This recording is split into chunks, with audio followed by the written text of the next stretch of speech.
Então, hoje a gente fala, né, dando continuidade aos nossos assuntos, sobre homeostasia e termorregulação, tá?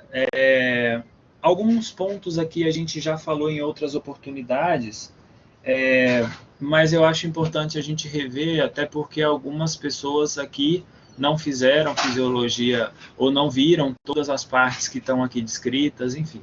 Então, algumas coisas a gente vai passar bem rapidinho, porque já foi visto em outros locais, tá? E outras coisas a gente vai conversando um pouco mais, dependendo da necessidade de vocês, tá? Então, a qualquer momento que vocês quiserem, podem me parar, fiquem à vontade. Na verdade, não só podem, como devem me parar, tá?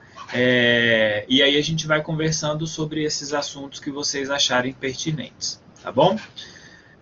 Senão eu vou passando e vou focando naquilo que eu acho que é mais importante ou que vocês talvez tenham um pouco mais de dificuldade ou não tenham visto isso ainda, né? Então, e vou seguindo o barco, tá?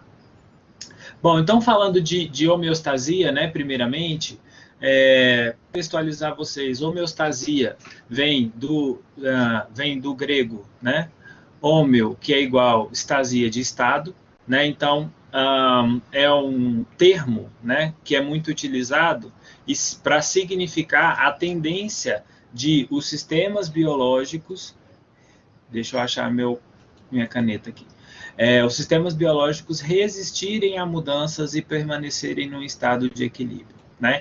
Então, isso é o que significa homeostasia. São mecanismos pelos quais o organismo desenvolve para manter tudo funcionando redondinho dentro da normalidade. Até porque, se a gente for pensar em todos os processos biológicos, né, eles dependem, por exemplo, de temperatura constante, dependem de pH constante, dependem de pressões osmóticas constantes. Então, a homeostasia, né, são todos aqueles mecanismos que buscam, de alguma forma, manter esse estado de equilíbrio, né, manter aquilo sempre dentro da faixa normal que nós temos. Tá?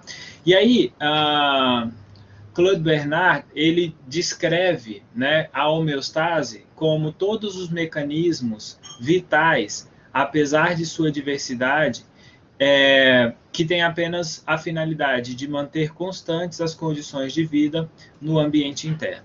Então, mesmo, né, nesse caso aí que a gente tem bovinos em locais congelados, né, inóspitos para boa parte dos organismos vivos, esses organismos, né, esses mamíferos acabam conseguindo, através de vários mecanismos, manter a temperatura dentro da faixa normal e, consequentemente, manter tudo funcionando normalmente, tá? Uma coisa que a gente tem que ter em mente é que não existe, ou o organismo, né, ele não consegue manter exatamente aquele nível, aquele parâmetro estático, né? Então, sei lá, a temperatura corporal, ela varia entre, né, dependendo da espécie aí, entre 37 e pouco até 38 e pouco.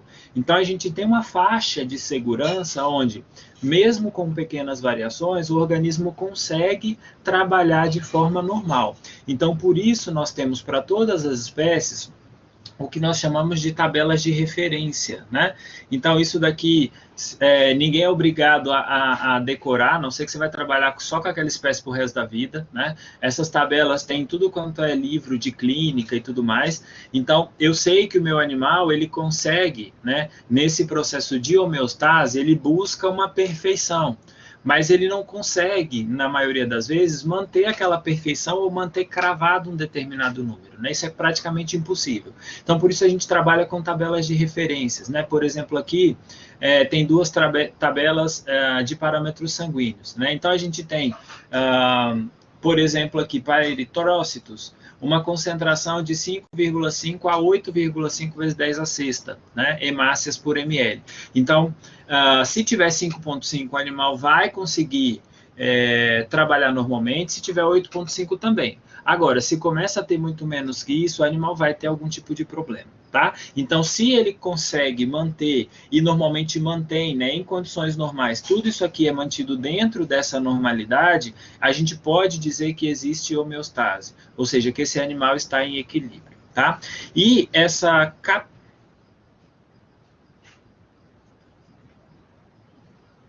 eu não consegui ler a pergunta da Sandra. Hoje eu li que a raposa do Ártico só passa frio a menos 70 graus.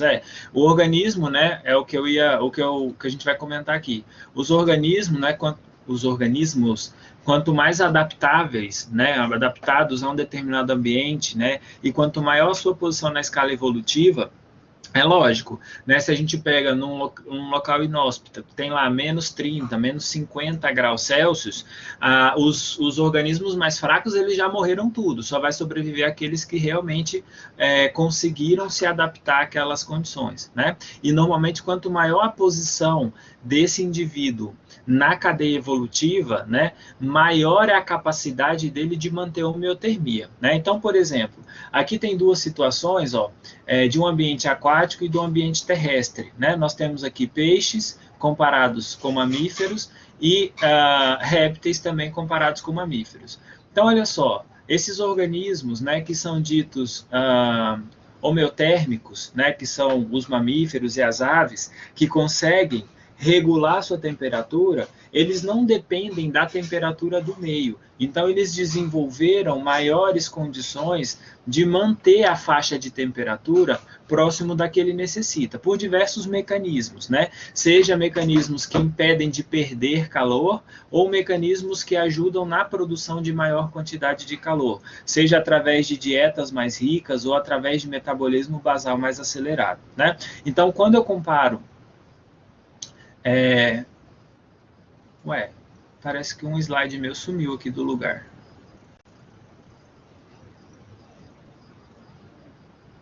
Não sei onde foi parar, mas tinha um slide em algum lugar por aqui, no começo, que falava justamente sobre a questão dos homeotérmicos e dos pecilotérmicos. Acho que está lá mais para frente. Só pode. Bom, então esses animais, né, que são mais evoluídos, né, digamos assim, que estão lá no topo da cadeia evolutiva, né, eles conseguem ou conseguiram desenvolver essas características muito melhor do que indivíduos considerados inferiores do ponto de vista evolutivo, né? Então, por exemplo, os peixes e os répteis, né, que estão exemplificados aqui, eles dependem obrigatoriamente da temperatura da água para manter sua temperatura corporal, né? Então, a temperatura desses animais, ó, conforme aumenta-se a temperatura do ambiente, seja da água ou do ar ambiental, né, esses animais acabam tendo um aumento nessa temperatura, o que normalmente também aumenta o metabolismo, tá? Em contrapartida, quanto menor a temperatura, menor geralmente a temperatura do ambiente, menor a temperatura do animal, né? E quando a gente olha esses mamíferos, ó, a temperatura ela varia, obviamente, né? Geralmente, quanto menor a temperatura, ela tende a reduzir levemente a temperatura do animal, né? No entanto, essa temperatura ela tende a se manter constante, ó. Eu aumento aqui de 20 até 40 graus, praticamente não tem nenhuma alteração, porque o animal consegue manter, por vários mecanismos, a temperatura constante, tá?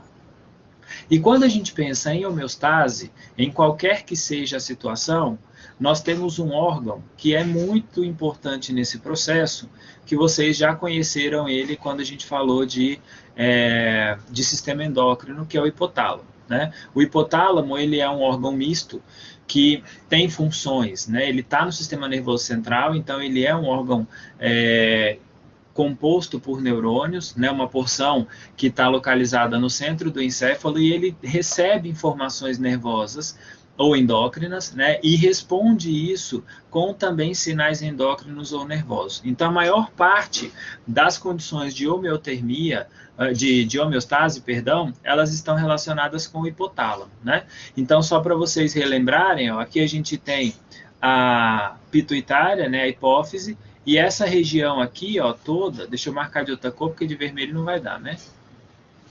Essa região toda localizada aqui no centro do encéfalo é o hipotálamo, né? Então, toda essa parte aqui, ó, ela é recheada de terminações nervosas, né? E neurônios que são especializados na produção hormonal ou de substâncias reguladoras para a liberação e produção de hormônios, principalmente pela hipófise, que a gente já viu, tá? Mas ele não se restringe somente a características endócrinas, né? Ele é muito mais do que isso. Então, ele fica num local estratégico, né? Centralizado no encéfalo, e isso favorece tanto a recepção de estímulos, né? Então, ele já está aqui, ó, próximo da medula oblonga, da onde chegam os sinais vindos do corpo inteiro, né? Ele recebe boa parte dessas informações nervosas e consegue responder isso muito bem boa parte das vezes, tá? Então, é uma glândula, uma parte do sistema nervoso central que é fundamental e está relacionado, né, estreitamente com o sistema endócrino. Acabam se confundindo os dois nessa parte, tá? E aí vocês vão ver que na maioria dos mecanismos que envolvem, de alguma forma, a homeostase, o hipotálamo está lá trabalhando de alguma maneira, tá? Então, a primeira coisa que ele está relacionado, né, ou a primeira função que nós já vimos isso muito bem, né, é relacionada à endocrinologia, né? Só para vocês relembrarem, a partir desses hormônios liberadores ou inibidores que o hipotálamo secreta, né, ele consegue regular a atividade hormonal em glândula mamária através da prolactina, em gônadas através dos hormônios gonadotróficos, né, na tireoide, na adrenal, metabolismo ósseo. Então, vários são os mecanismos pelo qual o hipotálamo, através de um mecanismo endócrino, consegue fazer ou promover essa homeostase, tá? Mas, além disso, além dessas funções endócrinas todas, né, eu acredito que isso aqui já está bem esclarecido na cabeça de vocês, né? Pelo menos eu espero, porque a gente falou disso aqui um monte, né? Na aula sobre sistema endócrino. Tá? Então, isso daqui é uma coisa que eu não vou repetir tudo de novo. Mas quando a gente pensa no hipotálamo, né, ele, além dessas partes endócrina, que ele é extremamente responsável, né, ele também influencia, por exemplo, os fenômenos de fome e sede. Então, eles recebem, né, os estímulos hormonais, por exemplo, da grelina, né, que é conhecido como o hormônio da fome, ou recebe lá a informação da colecistoscinina ou de outros hormônios que vão dizer para o organismo que realmente já está saciado, que tem alimento, que não precisa mais comer, né? Também está relacionado com a pressão arterial, com a questão de sono e vigília, né? O hipotálamo, ele também é responsável, por exemplo, por produzir melatonina, né? Que também é um hormônio relacionado com qualidade de sono, com qualidade reduz hormônios estressores, etc., né? E também está relacionado, que é o que a gente vai ver no final da aula, com a produção e perda de calor corporal, né? Então, o hipotálamo ele está diretamente relacionado com o processo de termorregulação. A partir dele, o organismo detecta um aumento ou uma redução na temperatura corpórea e desenvolve respostas para tentar controlar aquela temperatura, né? A temperatura, sobre todos os outros mecanismos, é fundamental porque as enzimas trabalham em condições bastante estreitas de temperatura, né? E em caso de temperaturas muito altas, por exemplo, pode acontecer desnaturação proteica. Isso é um problema que pode comprometer todo o funcionamento do organismo, metabolismo basal e tudo mais, tá? Então, quando a gente olha o hipotálamo, quando a gente olha essa parte anatômica, né, dependendo da sua função, basicamente o hipotálamo ele pode ser dividido aqui ao meio, né, em parte anterior e parte posterior, né, e cada uma dessas partes ainda é subdividida em núcleos diferentes de acordo com a sua função, tá? Então, por exemplo, nós temos núcleo paraventricular, que é esse localizado aqui na porção superior mais cranial ao hipotálamo, que é responsável por produção de ocitocina e ADH, né? Que também são produzidas no núcleo supraóptico aqui embaixo. Deixa eu pôr minha mãozinha, que eu acho que é mais fácil.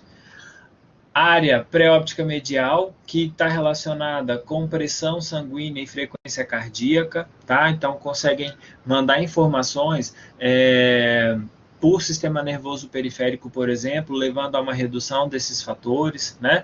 Nós temos a regulação de temperatura, sudorese, cansaço, que é localizado nessa região zona grande aqui no meio, tá?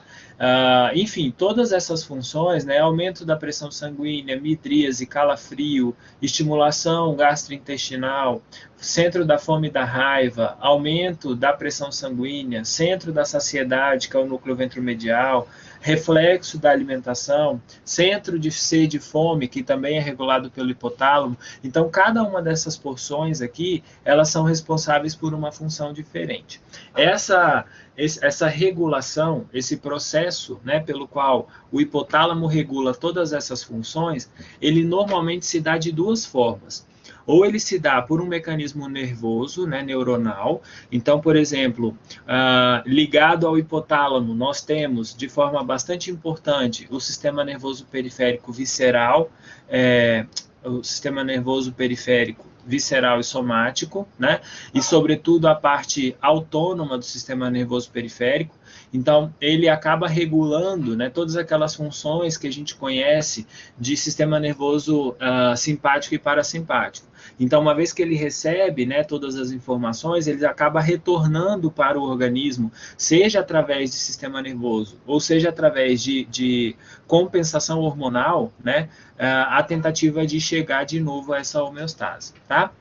Então, eu trouxe aqui alguns dos principais mecanismos, né, ou alguns dos principais pontos pelo qual essa porção do cérebro está relacionada com a manutenção da homeostase, tá? A primeira delas é a regulação da temperatura. Isso aí a gente vai falar lá no final, a gente vai falar exclusivamente de quais são os mecanismos de termorregulação, tá? Então, não vou me ater a isso. Uma outra função é regular a fome e a saciedade, né? Então, nós temos lá quem recebe o estímulo, por exemplo, da grelina, que é um hormônio de fome, né? Que diz para o organismo, fala, olha, estou morrendo de fome. Ela vai avisar o hipotálamo. Uma vez que ela se liga lá, o hipotálamo vai retornar isso como uma sensação de fome, né, de necessidade de alimentação. E, ao contrário, nós temos a serotonina, que é conhecida como hormônio da saciedade, que também é um neurotransmissor, né? Mas temos também, por exemplo, a insulina, a colecistocinina, né? Os próprios mecanorreceptores presentes aqui no estômago, né, que levam esse impulso até o hipotálamo pelo sistema nervoso, né, periférico, pelo 10º par de nervo craniano, que é o nervo vago.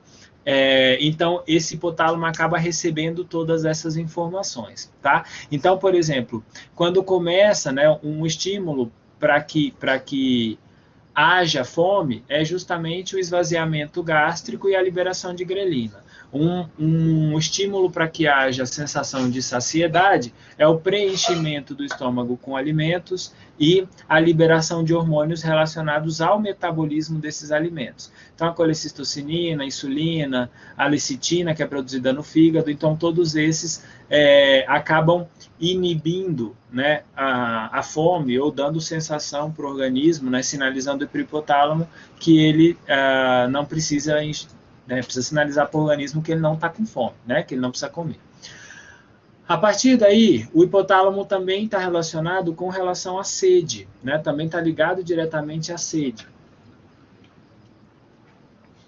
Então, no hipotálamo, existem receptores que detectam não só uma redução da osmolaridade, né, mas também tem para termorreceptores, etc., que vão dar essa sinalização. Então, no caso da sensação de sede, né, quando nós sentimos sede ou os animais sentem sede, isso é muito devido ao fato de que o hipotálamo, né, através desses osmorreceptores hipotalâmicos, que são receptores que percebem variação osmótica nos fluidos corpóreos, né? O que seria isso? Quando a gente tem redução na quantidade de água no organismo, né, que é o que dá aquela sensação de sede, consequentemente, se tem menos água, a concentração de solutos vai ser muito maior. Então, eu vou ter, por exemplo, muito maior não, né? Mas vai ser maior do que o normal. Então, eu vou ter uma pressão osmótica maior dentro do vaso na tentativa de atrair a água dos tecidos em direção aos vasos. Então, nesse caso, o próprio hipotálamo, ele percebe que alguma coisa está errada, que aquele organismo está tendo uma privação de água e manda aquela sensação de sede para que a gente tenha a ingestão de água. Então, isso vai fazer com que nós tenhamos uma sensação de boca seca, né? E uma vontade, uma necessidade, né? Muitas vezes até inconsciente, de ingerir água, tá? Então, isso é devido, nessa regulação de sede, aos osmorreceptores hipotalâmicos. Isso também é uma necessidade para voltar à homeostase, né? Se a gente pensa, por exemplo, que a água equivale a maior parte do que nós temos no organismo, e ela é importante para todos os processos que acontecem no organismo, né? Porque, por exemplo, metabolismo de lipídio, carboidrato, proteínas, isso tudo acontece por hidrólise, requer água, né? Então, se a gente não fornece água para o organismo, consequentemente o organismo entra num processo de colapso, tá? Além disso, o hipotálamo ele também está relacionado com o comportamento e as emoções, né? Então, animais agressivos, o desenvolvimento de fobias, indiferença, né? Todos esses comportamentos, eles dependem também de ações do hipotálamo. Tá? E por fim, entre as principais funções, né, o endócrino eu falei que a gente não vai nem comentar sobre ele, que a gente já falou demais. Por fim, a gente tem o controle do sistema nervoso autônomo, né? Então, tanto o sistema nervoso simpático quanto o sistema nervoso parasimpático, né, vão levar informações diretamente para o hipotálamo, né? Quando a gente fala no parasimpático, sobretudo o nervo vago é o que mais leva essas informações lá para o hipotálamo na tentativa de regular, sobretudo as vísceras, né? Como estômago, como motilidade intestinal, como coração, pulmões, né? O funcionamento disso tudo depende, né, de ação do sistema nervoso autônomo, sistema nervoso periférico autônomo, né? Que aí a gente tem a divisão entre simpático e parasimpático. Se eu não me engano, na aula que vem ou na outra, a gente volta em sistema nervoso e e daí eu vou pincelar de novo nessas divisões do sistema nervoso e a gente vai falar de algumas questões um pouco mais específicas sobre esse sistema que é bastante complexo e deixa a gente realmente bem nervoso, né? É uma piadinha de mau gosto, mas o sistema nervoso é tenso, né? Deixa a gente eu lembro quando eu era estudante, né? Tudo que era relacionado com o sistema nervoso, só Jesus na causa. Bom, então, geralmente, quando vocês virem qualquer coisa falando de homeostase, vocês vão ver falar do hipotálamo e provavelmente vocês vão ver falar de alguma coisa de sistema endócrino. Tá? Então, quando nós pensamos em homeostase, né, sabendo das principais funções do hipotálamo, nós temos outros dois sistemas que estão associados normalmente ao sistema nervoso. Então, o sistema endócrino e o sistema circulatório, normalmente eles estão diretamente relacionados também com a manutenção da homeostase, né? Entre eles, o sistema circulatório, ele está presente em todo o organismo, né? A gente não fala dele aqui, porque ele é objetivo da outra disciplina, né? Depois que a gente acabou dividindo. Então, o sistema circulatório ficou lá na fisiologia básica, né? Se eu não me engano, o nome da disciplina. Então, nesse caso, o circulatório, como ele está presente em tudo quanto é canto, né? É ele que é o responsável por levar íons que vão balancear, por exemplo, o pH, é ele que é responsável de trazer todos os metabólitos secundários, todos os metabólicos tóxicos para serem infiltrados nos rins e, consequentemente, isso também ajuda, né, na manutenção da homeostase. O sistema circulatório também é responsável por dissipar calor de forma importante, responsável por carregar, né, os mensageiros endócrinos todos que dependem do sangue para chegar no seu sítio de efetivo, né, de ligação. Então, ele acaba, né, de forma indireta, mas de forma muito importante, trabalhando em todo esse processo de homeostase. Todos eles, sem exceção, dependem do sistema circulatório. Manutenção de pressão de gases, manutenção de excreção adequada de íons, manutenção de pH sanguíneo, tudo isso depende do sistema circulatório. Mas também está diretamente ligado com o sistema endócrino, né? Isso daqui vocês já estão careca de saber, né? Por quê? No sistema endócrino nós temos vários hormônios que são relacionados ou estão diretamente ligados com o metabolismo de algum íon ou de algum outro metabolismo na célula ou no organismo como um todo, né? A gente falou, por exemplo, o ACTH, que está relacionado com os hormônios da adrenal, né? O GH, que está relacionado com o crescimento de osso e tecidos, o hormônio regulador da tireoide, que vai fazer com que a tireoide produza T3 e T4, né? Então, todos esses hormônios, de uma forma ou de outra, eles estão relacionados com a homeostase e com a capacidade do animal de manter o equilíbrio de vários parâmetros, tá? E por vários mecanismos diferentes que vocês já conhecem, né? Por vários mecanismos de controle diferentes que vocês já viram. E por último, o sistema nervoso, né? Que é normalmente quem comanda a parada toda e é quem normalmente percebe e controla toda essa manutenção de homeostase. Então, quem detecta boa parte desses parâmetros é justamente o hipotálamo, né, que é o principal responsável por manter boa parte da homeostasia do que a gente vai falar aqui. Então, vocês vão ver que o hipotálamo está em quase tudo, né?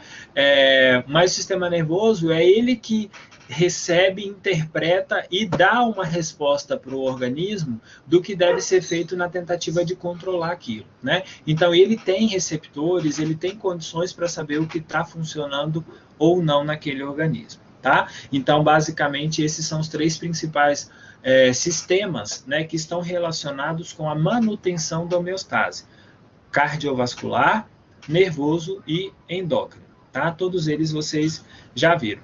Pessoal, em especial aqueles que não tiveram, né, a disciplina de fisiologia, não fizeram outra disciplina de fisiologia comigo, ou enfim, não viram os outros sistemas, né? Se restar alguma dúvida, se você nunca viu qualquer um dos mecanismos que a gente vai falar aqui, alguns eu vou passar bem rapidinho, porque eu já dei isso em outra fisiologia, mas caso seja necessário, a gente para e eu repito, volto, a gente explica com calma, tá?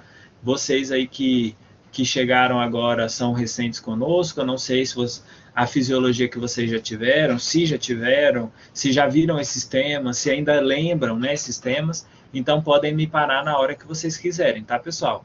Não se acanhe, não. Tá? Combinado? Em especial aí a Ana, a Brenda, deixa eu ver quem mais que tá aqui, o Marlon, né? Então, se precisarem, podem me parar aí sem problema nenhum. O resto também, tá? Não é só porque vocês são velho de casa que vocês não podem parar, não. Vocês podem parar na hora que vocês quiserem, tá? Então, vamos lá. Quando a gente fala sobre homeostase, vocês já viram, também estão careca de saber, mas eu fiz questão de colocar isso aqui também, só para vocês darem uma relembrada, né?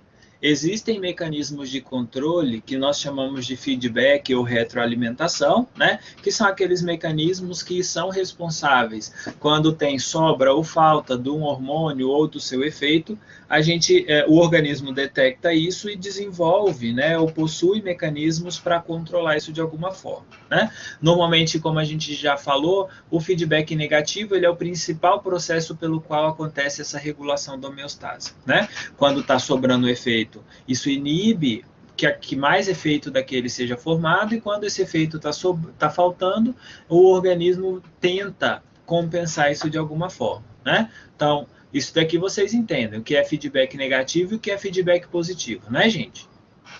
Posso confiar que vocês entendem, né? Posso.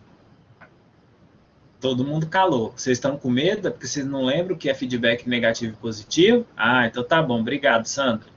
Se a Sandra falou, eu vou entender que o resto também entende, né? Então tá. Baseado nesses mecanismos todos de feedback, de controle para tentar manter a homeostase, né? Nós temos alguns parâmetros que tendem a ser mantidos por regulação por esses três sistemas: sistema nervoso, sistema endócrino e sistema cardiovascular. O primeiro deles é o equilíbrio hídrico, né? A gente sabe, como a gente já comentou, o organismo tem grande quantidade de água, sobretudo em pessoas e animais mais jovens, né? Coisa que vai se alterando com o passar do tempo. Então, conforme o animal envelhece, né, os tecidos conjuntivos vão dando origem a tecido adiposo, e isso faz com que o animal tenha cada vez menos concentração de água no organismo.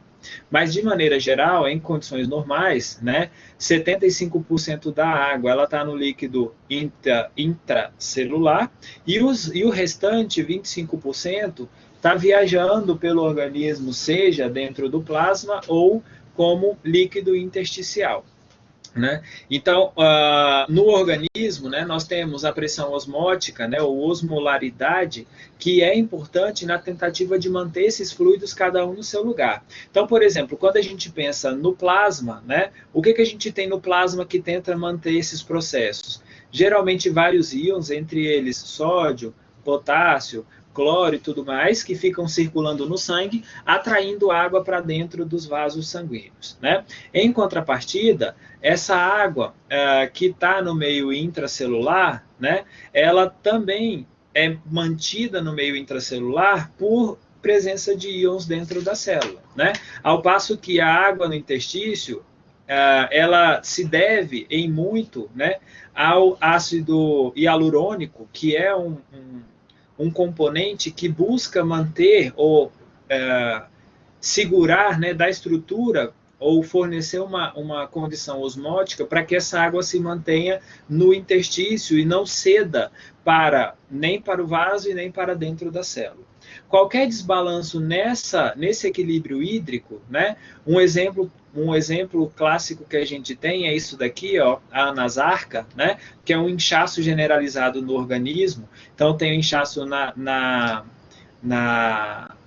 região da cabeça, no corpo como um todo, e isso é devido a um desbalanço ou uma alteração na osmolaridade. Então, por exemplo, esse filhote aqui teve, provavelmente, algum desequilíbrio osmótico, seja isso por algum problema excretor, mas geralmente por alguma insuficiência cardíaca ou renal, né? Que ou está eliminando água de menos ou está excretando íons demais. Então, esse líquido acaba se acumulando nos tecidos, né? Então, quando esse líquido no meio intracelular reduz e, em contrapartida, eu tenho um aumento no meio extracelular, isso já começa a ser preocupante. Então, quem entra em jogo nesse caso? No caso, Ítalo, de uma pessoa ou de um animal adulto que desenvolvem isso de uma hora para outra, né, a gente consegue, por exemplo, através do uso de diuréticos, minimizar esses efeitos. Mas aí a gente tem que pensar numa coisa, eu preciso conhecer qual é a causa disso. Né? O organismo tenta manter a condição normal. Num caso desse daqui, né, onde a gente tem a nasarca, por exemplo, o animal ele teve um problema na manutenção da homeostase, tá? Agora, se isso é um problema renal, provavelmente, se eu fornecer um diurético para o animal, pode ser que não seja a melhor saída, tá? Então, eu tenho que descobrir primeiro qual é a causa, se é um problema, uma insuficiência cardíaca, eu tenho que descobrir que tipo que é, se é uma insuficiência cardíaca congestiva, se é um problema de válvula, né? Então, existem várias causas. Dependendo da causa, é óbvio, eu consigo tratar aquele animal e ele consegue retornar. Quando isso acontece em animais filhotes, muitas vezes o animal já nasce morto, porque ele já está comprometido, tá?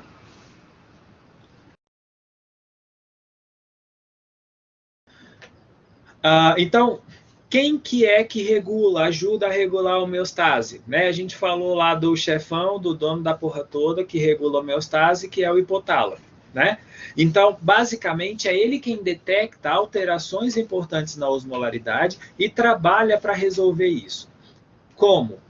Nesse caso, né, buscando manter esse equilíbrio hídrico, quando o hipotálamo percebe que existe um aumento na osmolaridade, né, por exemplo, o animal, um equino, por exemplo, que correu lá uma corrida, não sei quanto tempo, né? Fez um enduro, alguma coisa assim, suou pra caramba, né? Ou algum caso de um animal que comeu sal mineral em excesso, por exemplo. Tá? O hipotálamo vai perceber que a pressão osmótica está muito mais alta, porque o animal perdeu água ou ganhou muito sal, ingeriu muito sal. Isso vai fazer com que o hipotálamo aumente a produção e liberação de antidiurético.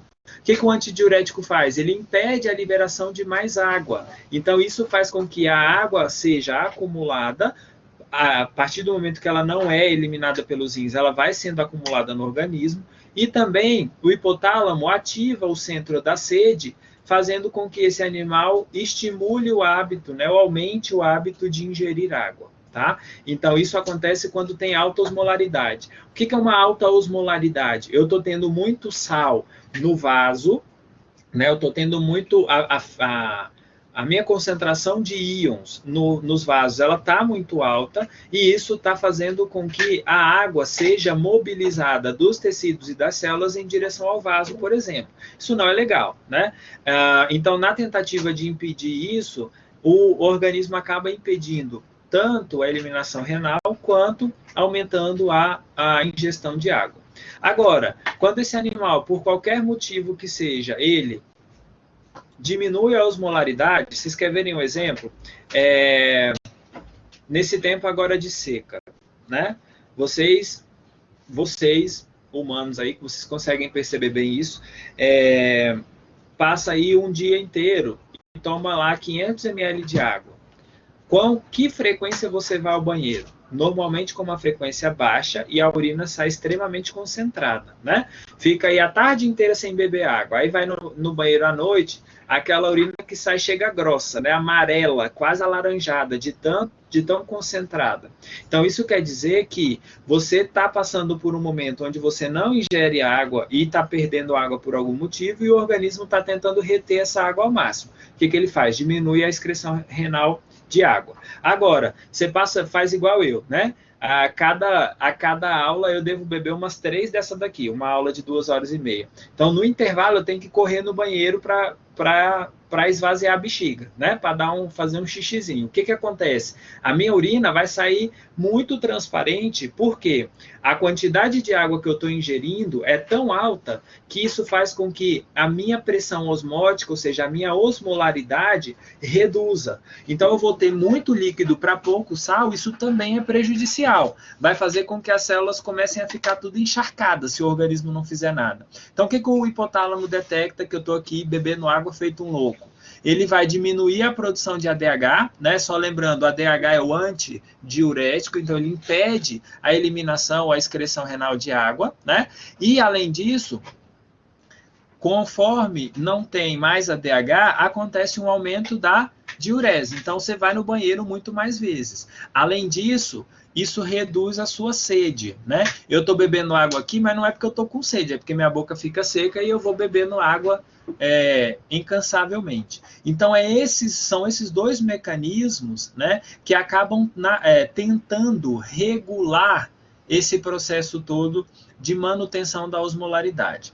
Aí a gente tem, por exemplo, nos seres humanos, né, que gostam de tomar uma cervejinha no final do dia, no final de semana, enfim, né, que mesmo quando você vai bebendo, né, álcool, você bebe grande quantidade e você no outro dia tem uma dor de cabeça do cão, né? Aquilo ali acontece por desidratação. Por que acontece por desidratação? O seu organismo, ele não entende que, o álcool, né, ele acaba impedindo essa capacidade do hipotálamo em perceber que você está perdendo muita água em função da tentativa de excretar álcool, tá? Então, esse processo todo vai acabar impedindo com que isso daqui aconteça e o organismo vai tacar DH para cima, certo? Perdão. Deixa eu apagar aqui, rapidinho. Ele vai impedir o processo aqui, ó. Ele vai impedir o álcool, né? Ele vai fazer uma situação, né? Como se a gente está aqui, nesse caso, onde eu tenho pouca água, né, e estou eliminando água, e aí ele impede que o organismo regule isso. Então, conforme o organismo não consegue perceber todo esse processo, né, ele vai acabar produzindo cada vez menos, na verdade, ADH, então isso impede, né, com que a gente vá ao banheiro com frequência. Então, isso faz com que nós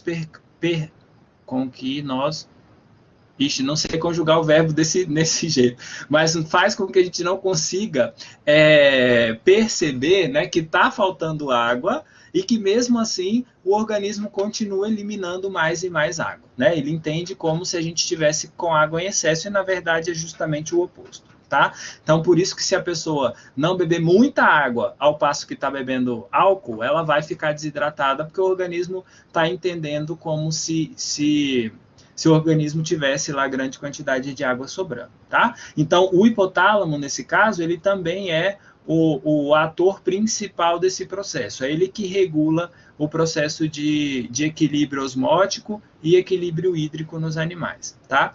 E aí a gente tem que pensar que isso pode ser um pouco diferente dependendo do hábitat desses animais, né? A osmolaridade ou equilíbrio hídrico, isso pode variar um pouco na forma com que acontece. Então, por exemplo, conforme os animais se adaptaram, né, alguns peixes já viverem em água salgada, outros em água doce, né? Se eu não me engano, na turma de vocês, vocês fizeram fisiologia comigo no semestre, não sei se é no semestre passado ou no outro. Eu acho que com vocês eu já fiz, como é que fala, gente? Seminário, né? Sobre sistema excretor, mas a gente não falou de peixe, a gente falou de aves e répteis, não foi isso? Foi, não foi? Vocês fizeram.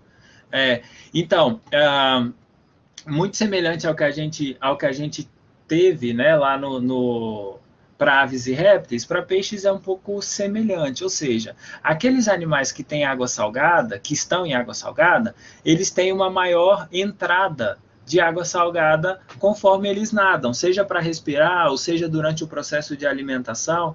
Então esses animais, eles se adaptam, né, a, por exemplo, eliminar uma maior quantidade de sais com uma menor quantidade de água. Além de que esses animais também possuem algumas glândulas, né, algumas estruturas, por exemplo, as guelras, acabam facilitando a excreção de sais através desses processos para reduzir a eliminação de água e impedir que esses animais, por exemplo, se desidratem uma vez que estiverem lá dentro da água salgada, né?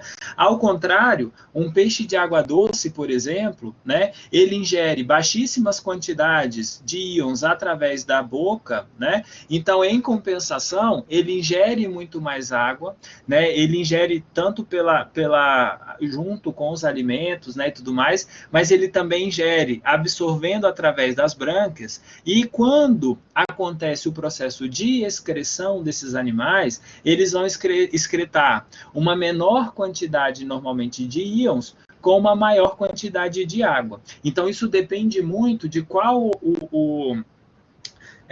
para atingir a homeostase, né, por exemplo, vai depender muito de qual ambiente que esse animal está. Então, no caso de peixes, por exemplo, né, aqueles que estão em água salgada ingerem muito mais sal, tem que eliminar muito mais sal.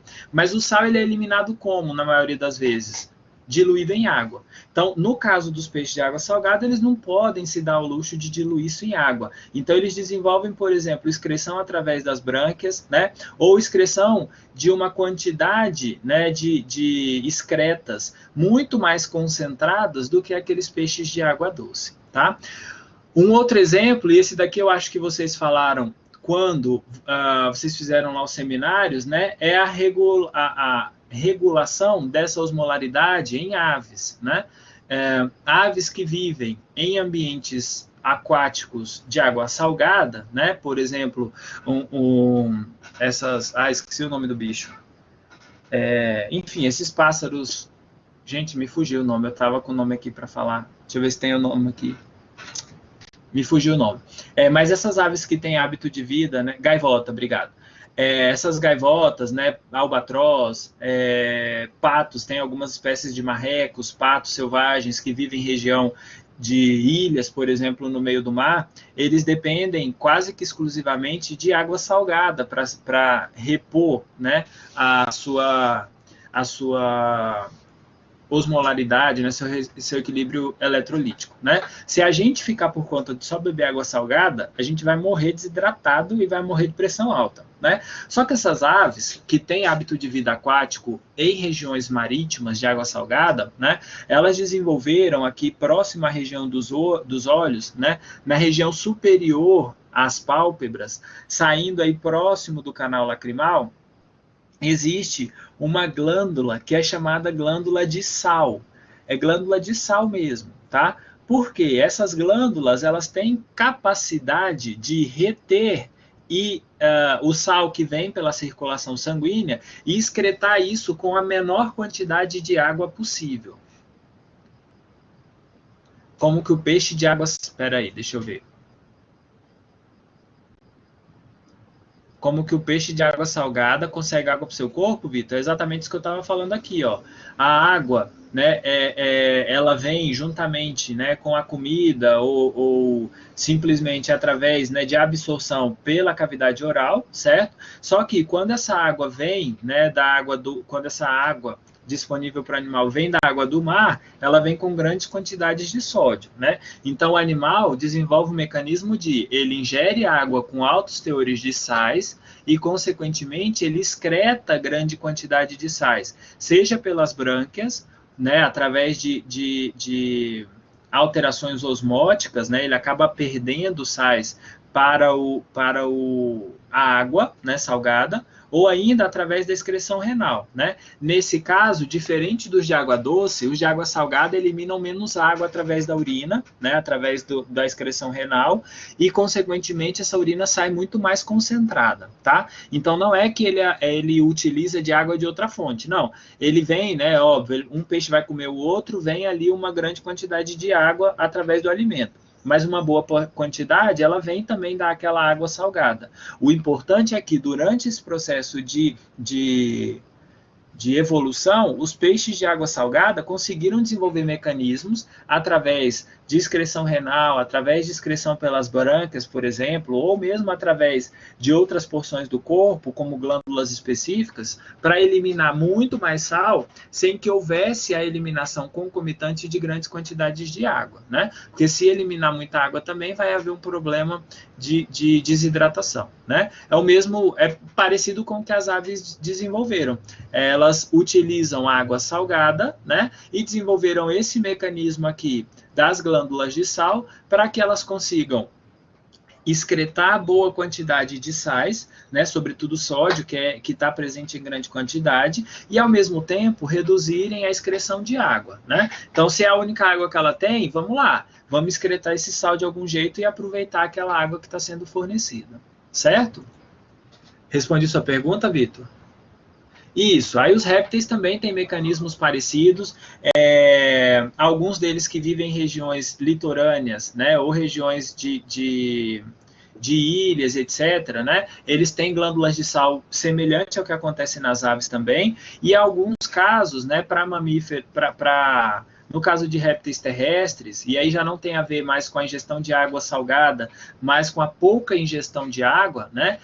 Assim como as aves, eles excretam esses sais através de uma excreção renal muito mais concentrada, né? Então, enquanto a gente libera urina com um grande teor de água para diluir esses sais, né, os répteis e aves, eles desenvolveram e os peixes, né, desenvolveram mecanismos alternativos para tentar excretar esses sais sem excretar quantidades importantes de água, né? No caso das aves, isso foi uma questão até mesmo adaptativa, né, porque essas aves não têm vesícula urinária, bexiga, então não conseguem armazenar isso. E um outro ponto, primeiro por conta do voo, né? Porque se tiver um monte de urina lá, isso vai pesar e vai dificultar o voo da ave. E um outro ponto é que essa excreção, né, para otimizar essa quantidade de água que é ingerida, que normalmente é muito baixa, as aves acabam eliminando ácido úrico que não vai dissolvido em água, ele sai na forma pastosa, né? E aí todos os outros íons vão junto, certo? Tudo bem até aqui, pessoal?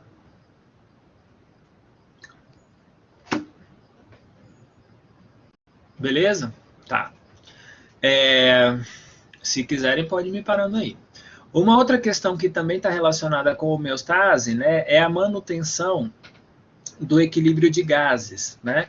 Então, concentrações, né, ou pressões de oxigênio e dióxido de carbono também estão diretamente relacionadas com a homeostase e também estão relacionados, né, entre outros fatores, com a ação do hipotálamo, né? Então, toda vez que nós temos, por exemplo, um aumento de metabolismo, vai acontecer um maior consumo de oxigênio e, consequentemente, maior produção de CO2, né? Só lembrando que o oxigênio ele é requerido por todas as células, porque a gente requer de metabolismos oxidativos para produção de energia, né? E o CO2 ele é produzido em toda a reação de oxidação, né? Então é produzido CO2 e a água é reaproveitada pelo organismo e o CO2 ele é totalmente não.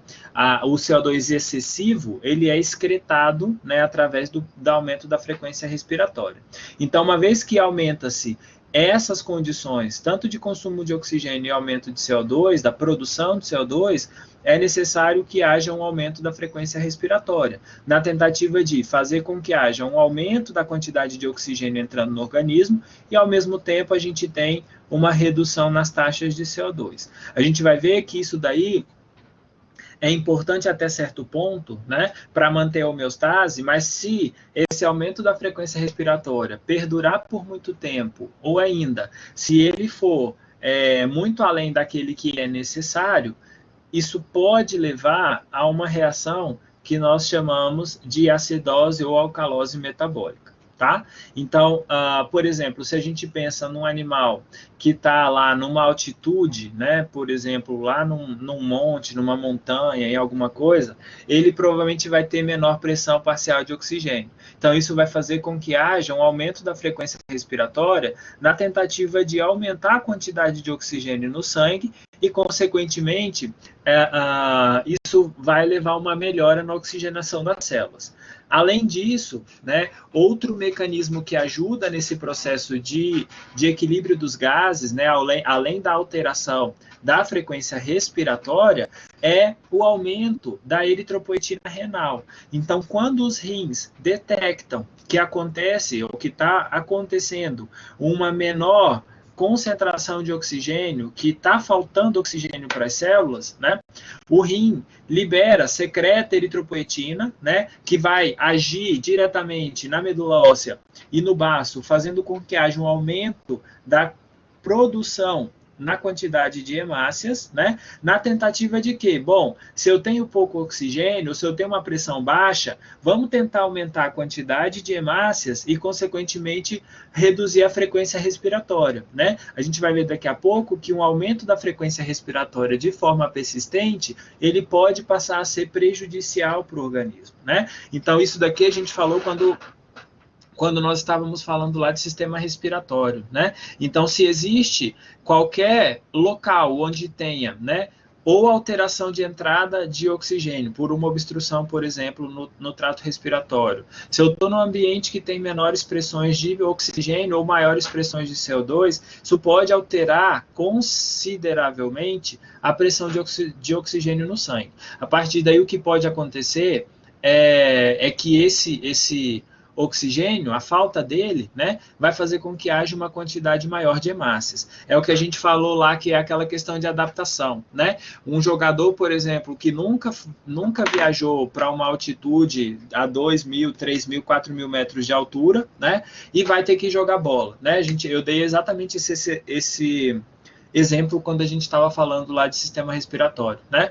Eu até coloquei numa prova de vocês, se eu não me engano, né? Falando lá do João, que o João era um jogador de futebol, foi jogar lá na Bolívia, não sei lá onde, né? Então, por que as pessoas vão antes? Tem um jogo semana que vem, por que eu vou de uma semana, 10 dias de antecedência? Para que esse processo aqui aconteça, para que a pessoa consiga produzir hemácias que vão suprir a falta de oxigênio no ambiente. E a partir daí, essa capacidade ou essa homeostase para o equilíbrio de gases acontece, tá? Como atua a mastigação da folha da coca? Não sei te dizer, ô Sandra. Porque o povo mastiga a folha da coca na tentativa de melhorar isso?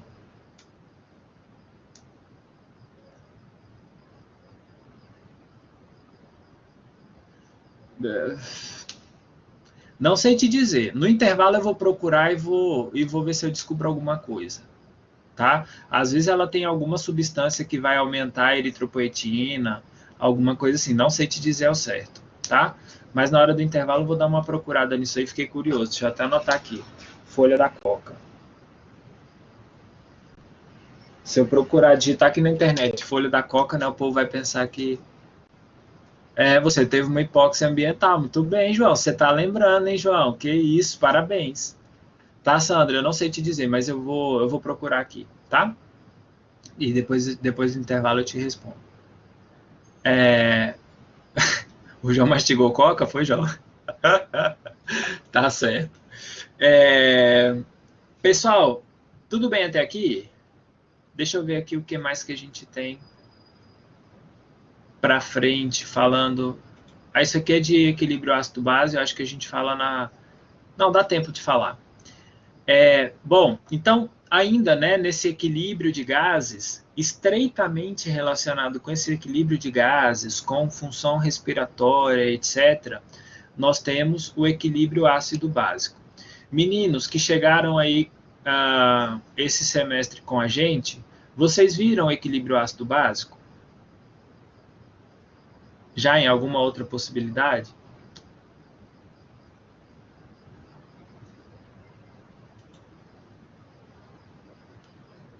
Ana, Marlon, Brenda, vocês já viram equilíbrio ácido básico? Sim, marromeno, né? Viram em bioquímica também, exatamente. E vocês que já viram comigo, vocês se lembram o que é o equilíbrio ácido básico? O que é importante nesse equilíbrio ácido básico? O que acontece para a manutenção da homeostase aqui? Lembra não, Vitor? Vou te pegar de porrada. Então, olha só. Só para a gente recapitular, então, algumas questões importantes. Parabéns, Vitor. Gostei da sua sinceridade. É isso aí. Se não sabe, é melhor falar. E a gente está aqui para isso. Né? Por isso que eu coloquei aqui, porque eu acho importante que algumas coisas vocês precisam ter bem claro em mente. Isso envolve pulmão, envolve rim, né, que são os dois mais envolvidos nesse pH. Então, olha só. O equilíbrio ácido básico, né, é a manutenção do pH nos tecidos, mas principalmente na circulação sanguínea. Em condições normais, o nosso organismo, o organismo dos animais como um todo, eles precisam de um pH em torno de 7,3, 7,4 ao redor disso daí, né? Então é uma faixa muito estreita de pH. É uma faixa que nós chamamos de pH neutro, né? Exatamente o pH neutro é 7 cravado, né? Mas aí ainda está numa faixa de neutralidade do pH. Por que isso? Quando em homeostase, né, quando esse pH está em torno desse valor de 7,35 a 7,45, isso quer dizer que todas as enzimas, tudo no organismo está funcionando de forma adequada. Está tendo síntese proteica, a digestão está funcionando tranquilo, né? Todos os processos metabólicos funcionam de forma adequada. Quando esse pH sobe acima de 7,45, a gente chama isso de alcalose. Ou seja, acontece, né, um aumento que não é desejável do pH. Até em torno de 8, isso ainda é controlável. O organismo ainda consegue dar uma equilibrada e retomar isso. Agora, quando o pH reduz para baixo de 7,35, até aí por volta de 6,8, 6,5, isso ainda também é um pH baixo, né, que começa a ter algum prejuízo no organismo como um todo, mas o organismo tenta dar uma controlada. Abaixou para menos que isso, provavelmente o animal morre. Então é um fator, ou é um parâmetro que a faixa de segurança, digamos assim, ela é muito estreita, né? E a faixa com que o organismo consegue trabalhar também é muito estreita. Normalmente, a questão dos ácidos, né, para redução de pH, isso está relacionado com íons de hidrogênio e com o CO2, por isso que envolve tanto o rim quanto os pulmões, tá? E o pH básico, né, ou a alcalinização desse equilíbrio ácido básico, está devido a substâncias que agem como ácido fraco. Normalmente, o bicarbonato, HCO3, né? Então, nesse caso, quando a gente tem muito bicarbonato, vai ficar alcalino, pouco bicarbonato e muito hidrogênio e CO2 vai ficar ácido. Então, basicamente, a regulação desse processo se dá dessa forma aí. Os dois principais sistemas que agem para a manutenção do pH, para a manutenção da homeostase, são os pulmões e os rins, né? O que a gente tem no pulmão que ajuda no pH? O CO2. O que o CO2 faz? Ele age como um ácido fraco. Então, quanto mais CO2 nós temos presentes no sangue circulante, a tendência é que esse sangue se torne ácido. Quando eu tenho menos CO2, pode ser que ele se torne levemente básico. Então, ao contrário, né, os rins, eles atuam, né, na tentativa de manter bicarbonato, que é uma base fraca, que ajuda a tamponar os efeitos dos ácidos. Tá? Mas além do bicarbonato, os rins também estão envolvidos na excreção de íons de hidrogênio iônico, tá? Que são H+, que também agem como ácido. Então, de maneira geral, o que nós temos é, para a manutenção da homeostase, para que esse pH permaneça nessa faixa de 7,35 a 7,45, nós temos que ter concentrações de íons H+, CO2 e HCO3, que é o bicarbonato, de forma adequada. Então, o pulmão participa disso como? Já vamos falar disso, Ana. O pulmão participa disso como? Quando está num caso de pH muito baixo, o pulmão excreta CO2. Como?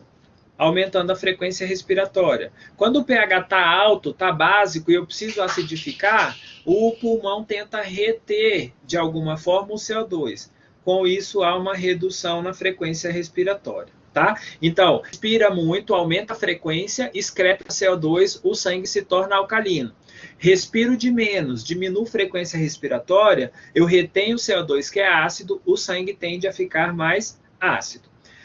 No caso do rim, o que ele pode fazer é, ou ele excreta bicarbonato, quando o animal está num caso de alcalose, porque o bicarbonato é uma base, né? Ou ele excreta íons de hidrogênio, que é um ácido fraco, e quando o animal está nesse processo, né, de tentativa de manter a homeostase, quando em caso de acidose, o rim pode, de uma forma adequada, liberar íons de hidrogênio. Né?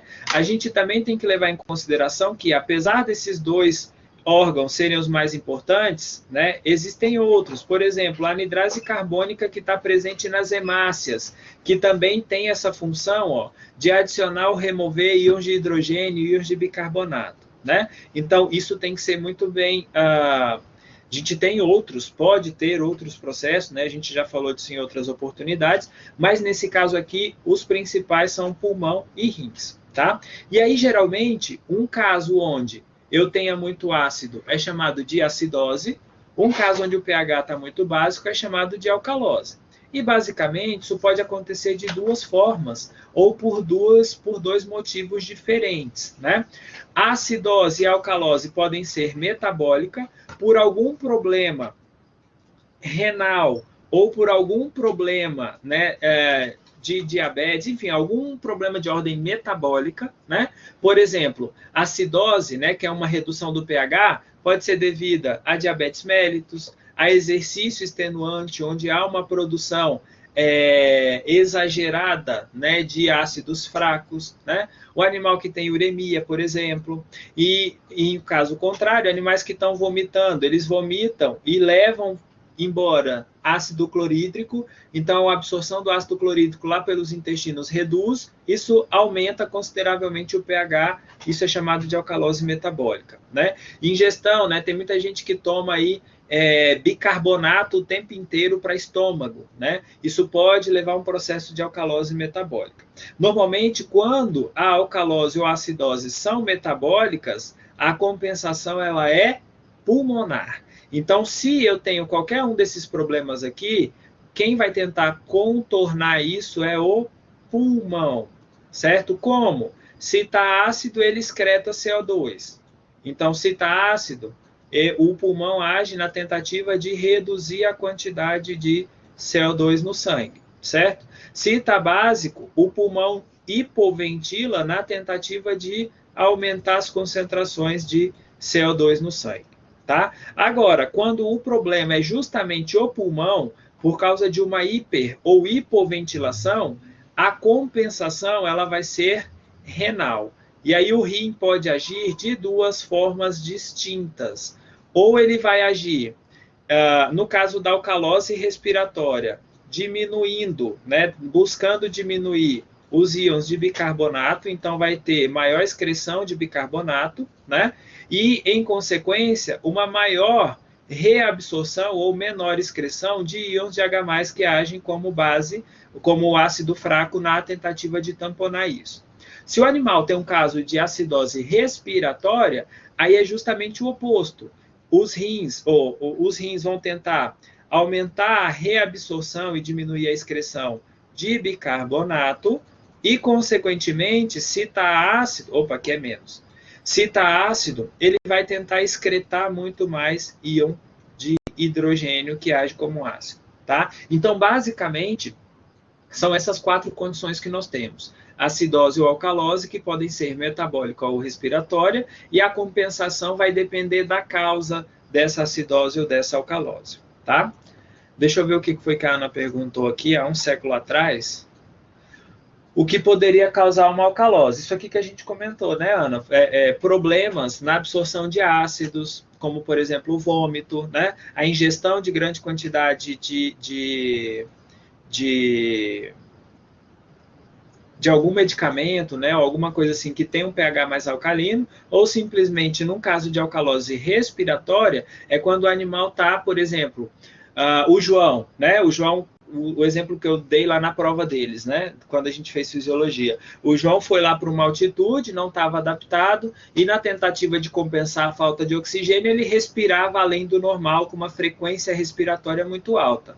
O aumento da frequência respiratória, que é chamado de hiperventilação, isso leva o animal, né, nesse caso o João, a uma alcalose respiratória, né, porque se ele respira com uma frequência maior, excreta, elimina muito mais CO2, o pH do sangue, que estava sendo mantido numa faixa de normalidade com a presença do CO2, tende a aumentar, e aí o rim compensa isso de outra forma, tá? Então, o que pode causar alcalose ou acidose vai depender muito de qual tipo que a gente está falando, né? Se é alcalose respiratória, o problema é nos pulmões, está tendo hiperventilação. Se o problema é renal ou de alguma desordem metabólica, aí a gente tem várias causas possíveis. Um outro ponto que a gente também já macetou até isso daqui, né, falando pra caramba, foi sobre as dosagens de glicose no sangue, né, ação de insulina e glucagon. Vocês estão careca de saber, não preciso responder isso aqui de novo, né? Mas a insulina, que é hipoglicemiante, né? Bota toda a glicose para dentro das células, etc.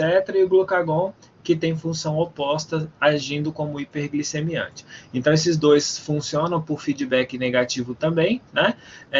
De modo a manter o grau, né? A quantidade de glicose adequada no sangue circulante. Tá? Então, isso também é um ponto para a manutenção da homeostase.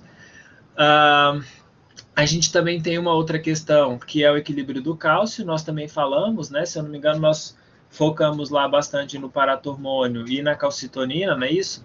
Eu acho que, não me lembro se a gente falou sobre a vitamina D, lá quando falamos de paratormônio, né? Mas a vitamina D, ela também é importante nesse processo de manutenção de concentrações séricas de cálcio, porque ela aumenta, né? Na outra eu lembro que eu falei, tinha até uma figura na prova de vocês sobre a vitamina D, né? Isso eu lembro. Mas a vitamina D, ela sofre uma ativação primeiramente hepática e depois renal, né? E ela vai agir de forma análoga ao paratormônio na tentativa de aumentar o cálcio sérico, né? Então, ela aumenta a absorção intestinal de cálcio, aumenta a reabsorção de cálcio nos ossos e por aí vai, né? Função bem semelhante ao paratormônio. E a calcitonina vai fazer exatamente o oposto que esses dois hormônios. Então, o equilíbrio do cálcio é outro que também é altamente requerido, porque alterações nisso pode levar a caso de tetania, por exemplo, né? Onde o animal pode desenvolver quadros neurológicos, de excitabilidade, etc. Tá? Então, resumidamente, isso é a homeostase para o equilíbrio de cálcio.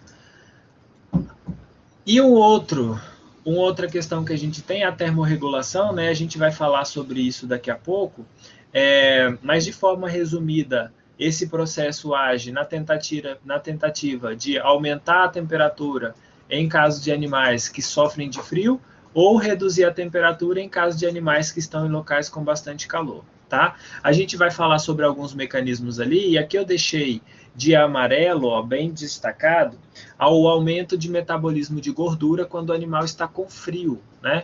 Isso porque quando no frio, se a gente for pensar em questão metabólica, né, de produção de energia, o metabolismo de gordura, ele produz, né, alguns corpos cetônicos que são indesejáveis e, ao mesmo tempo, entre, né, proteína, carboidrato e lipídio, as gorduras, os lipídios são os que mais liberam ou perdem energia na forma de calor. Eles têm uma coisa que é chamado de incremento calórico, que é uma sigla IC, incremento calórico, né, que é o fato de que quando esses lipídios são usados para a produção de energia, muito dessa energia se perde na forma de calor, né? Então, no animal que está com frio, isso é requerido, né, e é desejável que aconteça, tá? Então, a termorregulação a gente vai falar um pouco mais aprofundado sobre ela, que é também o objetivo da nossa aula, tá? Essa acho que foi um dos poucos que a gente não comentou até hoje. E um outro processo, né, que pode acontecer, que pode ser decorrente da homeostase, é o processo de hipertrofia muscular, né, ou adaptação muscular ao exercício, né? Isso é bastante visível, né, e é bastante comum tanto nos animais quanto, né, nos animais domésticos quanto no ser humano, que o organismo ele consegue, né, adaptar às diferentes condições que ele tem. Então, por exemplo, nós agora, né, que estamos todo mundo só ficando sentado, né? Todo mundo não, mas uma grande maioria só fica sentado o dia inteiro ou assistindo Netflix, deitado lá no sofá, né, esparramado.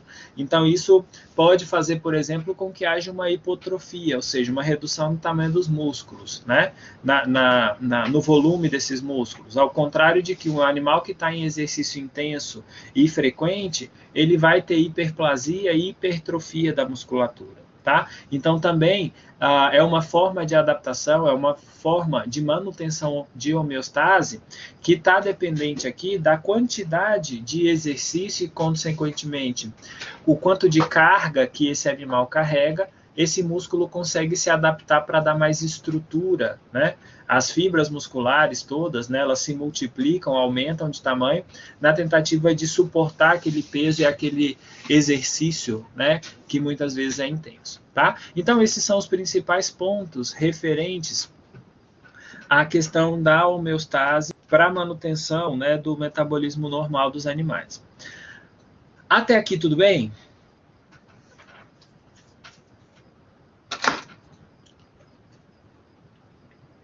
Beleza. Então, lá no livro do Cunningham, né, a parte de homeostase traz também uma questão, antes da gente entrar na termorregulação, eu acho legal a gente falar sobre isso aqui rapidinho, não sei se vocês já viram em algum outro local, que é a relação, né, de transporte fetal e neonatal de oxigênio. Né? Então, a gente sabe que durante o processo de desenvolvimento, o embrionário, né, fetal, esse animal depende da mãe, tanto para aporte de oxigênio, quanto também para aporte nutricional. Né? Então, ele depende e muito da mãe. E esse mecanismo ele pode variar, né, dependendo de alguns mecanismos que a placenta tem, ou dependendo do tipo de placentação. Tá? Então, falando rapidamente sobre essa questão de transporte, em especial de oxigênio, né, para manutenção de pressões adequadas de oxigênio no feto, a primeira coisa que a gente tem que pensar é o seguinte: o feto, ele não desenvolve, ele não apresenta as mesmas pressões de oxigênio que nós, animais adultos, apresentam. Tá? Então, por exemplo, eu nunca vou conseguir comparar a pressão de oxigênio de uma vaca, por exemplo, e um animal que está lá no útero. Tá? Isso não vai chegar nem próximo. O feto, a gente assume que ele vive normalmente em situações de hipóxia, né? Então é normal que esse feto tenha ligeiramente menos pressão de oxigênio do que um animal adulto, do que um animal normal, porque ele depende daquilo que vem da mãe, né? Os mecanismos, eles são divididos em 4 tipos de mecanismos diferentes, né? A gente sabe, coloquei aqui a classificação das diferentes placentas nos animais de forma macro e microscópica, né? Tem aquelas que são difusas, cotiledonárias, zonárias e discoides, né? Numa classificação macroscópica, e numa classificação histológica, a gente comentou, se eu não me engano, lá quando nós falamos sobre sistema reprodutor feminino, né? Epitélio corial, endotélio corial e hemocorial. Então, nesse caso, independente da placenta que nós temos, né, não se tem muito bem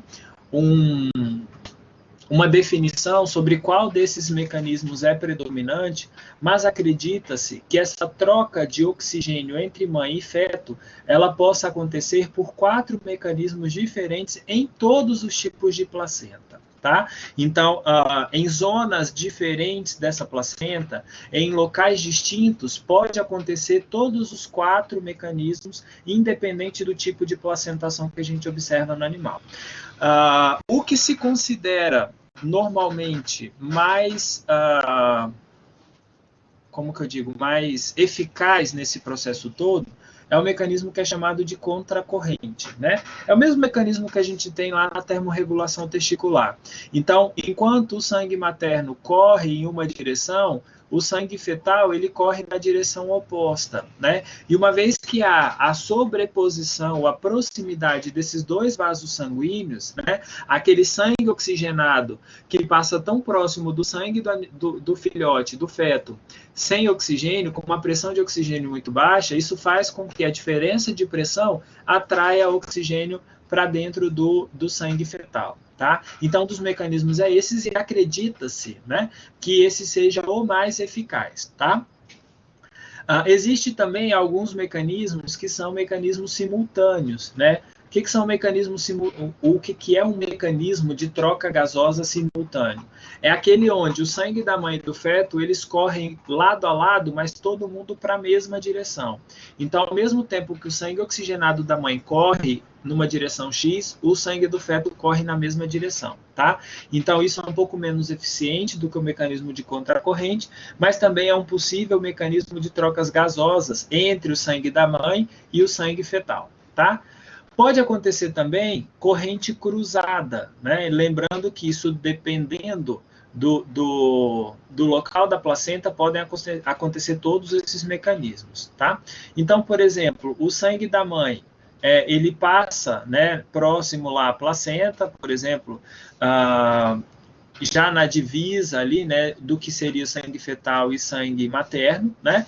E o sangue fetal, ou as veias, né, que carregam o sangue fetal, elas passam por várias ramificações próximo à veia, né? Nesse caso a artéria da mãe, que traz o sangue oxigenado, e a partir daí, pelo fato dos vasos estarem lado a lado, mas por ter várias ramificações que acabam chegando próximo ao vaso da mãe, isso permite com que o oxigênio se extravase por difusão, né, que a gente viu lá em sistema respiratório.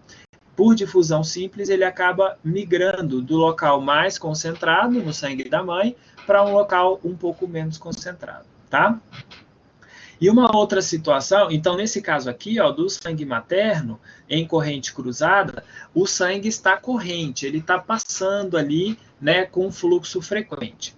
No caso do tipo D aqui, que é o tipo reservatório, ou seja, a troca gasosa, dependendo de um reservatório de sangue, nem que seja transitório, esse mecanismo requer que o sangue da mãe ele penetre em alguma estrutura, né, que está presente na placenta, uma espécie de bolsa ou uma artéria de maior calibre, e esse sangue ele acaba ficando estagnado por um maior período. Isso faz com que haja a maior chance desse oxigênio que está dissolvido no sangue da mãe se dissipar para dentro dos capilares do feto e a partir daí fazerem um processo de oxigenação, tá? De novo, os 4 mecanismos eles podem acontecer e acredita-se que eles acontecem em todas as espécies, né?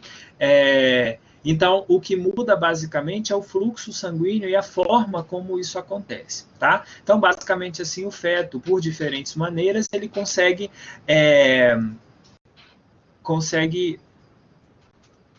me fugiu a palavra, ele consegue absorver, né, o oxigênio que vem lá da placenta da mãe, tá? Então, aqui tem um exemplo, ó, de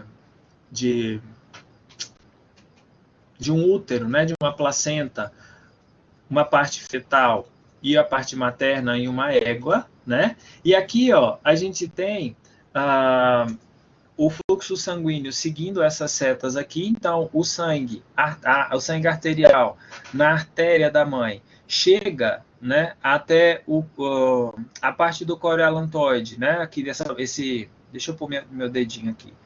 Essa artéria vermelha, ela traz o sangue arterial, né? A partir daqui, esse sangue passa próximo, né, na divisa ali do corealantoide fetal e materno, né? E a partir daí, esse é um mecanismo de contracorrente, né? Então, o sangue da mãe ele está vindo nessa direção para baixo e o sangue do filhote ele vem nessa direção correndo em sentido oposto. Então, nesse caso, o oxigênio ele se dissipa para o sangue do filhote, né? Então, isso daqui é uma visão de um microcotilédone, né, da placenta de equino. Então, quando esse mecanismo contracorrente acontece, ao passo que esse sangue arterial passa aqui, ele vai se tornando sangue venoso, e esse sangue venoso do filhote, quando ele retorna e passa próximo, né, a essa divisão materno-fetal, ele acaba absorvendo e se tornando um sangue arterial com maiores concentrações de oxigênio, tá?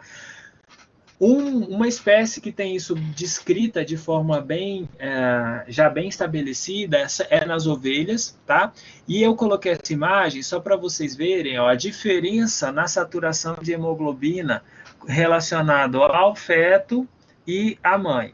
Então, por exemplo, quando esse sangue da mãe chega ali na placenta, ele tem mais ou menos 80 milímetros de mercúrio de pressão de oxigênio. A pressão de oxigênio normal gira em torno de 100, 100 e pouco, né? O que acontece? O animal, o feto, ele não consegue absorver todo o oxigênio que tem presente na mãe, tá? Presente no sangue circulante. Existem alguns fatores. Primeiro porque a hemácia do feto, principalmente num período inicial, né, que ele depende da placenta para a produção dos enterócitos, ela tem uma capacidade de reter oxigênio muito menor do que as hemácias de um indivíduo adulto. Tá? A partir do momento em que ele vai se amadurecendo, ele consegue ter uma melhora nessa capacidade de retenção de oxigênio, mas ainda assim, essa retenção ela não chega nem aos pés do que acontece no indivíduo adulto, né? Então, se a gente comparar 80 milímetros de mercúrio, que já está abaixo do que é normal no sangue arterial de um indivíduo adulto, né? Com esses 32 milímetros de mercúrio no feto, então isso reforça aquela tese de que o feto, em condições normais, ele vive em condições de hipóxia, ele vive em condições de baixas tensões de oxigênio, o que nada impede, né, no mecanismo de desenvolvimento do animal, mas o que a gente tem que levar em consideração é que essas hemácias elas podem ter capacidade de captar, né, e reter oxigênio de forma diferente daqueles animais adultos, né? Então, se eu olho, por exemplo, um gráfico, ó, no começo, quando o saco vitelino é quem produz a hemoglobina, né, do feto que produz as hemácias, normalmente essa hemácia tem uma capacidade de retenção muito baixa, tá? Normalmente ele não tem ainda uma capacidade muito boa de retenção de hemoglobina, agora, de oxigênio. Agora, conforme esse animal, né, conforme ele se desenvolve dentro do útero e ele consegue produzir as suas hemácias, o que vai acontecer é, pelo fato de estar numa situação de hipóxia, né, por estar numa situação onde a troca gasosa depende do sangue da mãe, a hemácia desses indivíduos, dos filhotes, que é essa primeira curvinha aqui, ela tende a, mesmo numa saturação pequena, reter mais oxigênio. Isso é o que garante que esses animais se mantenham com teores de oxigênio adequados para o seu metabolismo oxidativo, né? Então, se eu comparo essa parte já mais para frente, né, do feto já, como que eu digo, mais maduro, né, digamos assim, onde ele já é capaz de produzir sua hemoglobina, né, as hemácias dele apresentam uma capacidade de retenção ou uma dissociação de oxigênio maior do que as hemácias dos indivíduos adultos, certo? Então, nesse caso aqui, existe essa diferença, né? E mesmo com uma concentração pequena de oxigênio, o animal consegue reter boa quantidade disso na sua hemoglobina pela capacidade de dissociação, né? Então, a gente viu lá quando falamos do sistema respiratório, que quando essa curva caminha para a esquerda, quer dizer que em menores concentrações de oxigênio, o organismo consegue assimilar mais, né, ou saturar muito mais a hemácia. Quando essa curva caminha para a direita, a quantidade de oxigênio disponível tem que ser muito maior para que o animal assimile exatamente a mesma coisa do que assimilaria antes, tá? Então, isso pode variar, né? Tem descrito que os animais podem produzir, né, hemoglobina fetal adulta, no caso das ovelhas. Então, mesmo no feto, né, pode acontecer essa dissociação e não se sabe muito bem o porquê que isso acontece, tá? Mas já foram vistos 2 tipos de hemácias com características diferentes em ovelhas e não se sabe muito bem qual é o estímulo que leva a esse processo, tá? No caso do feto, elas são nucleadas, principalmente aquelas que são aquelas hemácias, né, que são produzidas ainda pelo saco vitelino, certo? Então, essas hemácias do começo, essas hemácias fetais, antes da maturação de medula óssea e tudo isso, elas são nucleadas, tá? Beleza? E aí eu acho que vocês, não sei se vocês já viram isso em algum outro lugar, essa imagem é do Cunningham também, né? Ela traz a questão da circulação do feto, né? E a possibilidade de mistura desse sangue através do que é chamado de forame oval, né? Que está escrito aqui em cima, ó, FO forame oval, que é uma comunicação entre os átrios direito e esquerdo e que permite a mistura, né, do sangue venoso com o sangue arterial, tá? Então, isso faz com que, nesse processo, né, esse sangue se misturando, isso melhore o processo de oxigenação, porque o sangue, mesmo antes dele ser totalmente utilizado, né, digamos assim, esse oxigênio, ele consegue retornar e passar de novo pela placenta. Então, no débito cardíaco, uma parte do sangue arterial que acaba de chegar no coração, ele já vai ser bombeado novamente para o organismo e vai em direção à placenta, né? Só lembrando que no caso dos fetos, o pulmão ele ainda não está bem formado, né? Ele está todo cheio de líquido surfactante, né? Para evitar colabamento, ele tem uma resistência que não permite, né? Até porque não tem necessidade dele se expandir, então isso não acontece no período fetal, e isso só vai acontecer, esse amadurecimento, no final da gestação, onde o pulmão começa, né, a ter um amadurecimento maior e efetivamente começa a funcionar depois do parto, tá? Uma coisa importante é que esse forame oval, ele tem que ser fechado logo depois do parto ou imediatamente quando o animal já está próximo ao parto, né? Porque esse daqui é um processo pelo qual os fetos, né, essa mistura acaba sendo importante para melhorar essa eficácia da oxigenação do sangue, uma vez que não tem os pulmões ali. Então, o sangue meio que pega um desvio para ir para o organismo, né? Então, nesse caso aqui, uma vez que o animal nasce, esse forame ele precisa ser fechado. Em muitos casos, né, na verdade, na maior parte das vezes, ele fecha de forma espontânea, normal, logo após o parto, mas em alguns casos, quando ele não é fechado, o animal pode desenvolver problemas, sobretudo problemas onde ele pode desenvolver problemas cardíacos, tem resistência ao exercício, por exemplo, o animal resolve lá fazer um exercício e desmaia porque falta oxigênio nos tecidos, em função desse sangue arterial estar sendo desviado, tá? Ou vice-versa, né? A mistura do sangue venoso e arterial, isso acaba diminuindo consideravelmente o débito cardíaco e, consequentemente, os tecidos começam a sofrer com hipóxia, tá? Então, esse forame ele tem que ser fechado até o momento, logo depois do parto. Se não for fechado, tem que ser feita alguma intervenção, normalmente cirúrgica, tá? Tudo bem, pessoal?